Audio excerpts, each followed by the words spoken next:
The pictures of the four St. Lucian men wanted in Martinique began circulating on the internet in September last year. They allegedly showed Roger Avril, Danny Francis, Roger Hillier and Simon Cherubin near a makeshift campsite on the French island.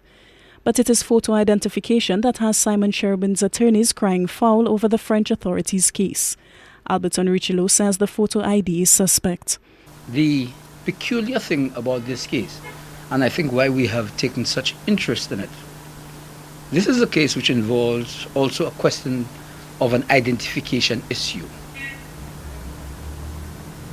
For instance, allegations being made against people by way of photographs. And these are not photographs. The people who are identifying these people by way of photographs are not people who have most probably ever seen these people before, except most probably circumstantial evidence saying, well, the clothing that they're wearing appear to be the kind of clothing that I may have had. So it means that the innocent man can easily find himself caught up in a situation like that.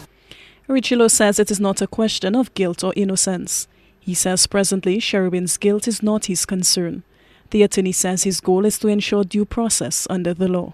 It is a question of seeing that the law is properly administered to ensure that innocent people, it may very well be innocent people, being found guilty of offenses, which is sometimes more often not a regular thing which happens in any judicial system. So that is why we are being extra prudent to ensure that other persons are protected, innocent persons are protected.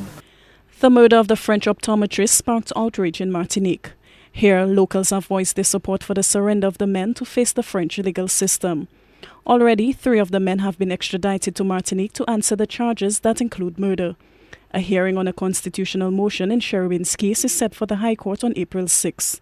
Richelieu has maintained the case is one that should have been heard in that court from the onset. Alison Kentish, HDS News, Channel 4.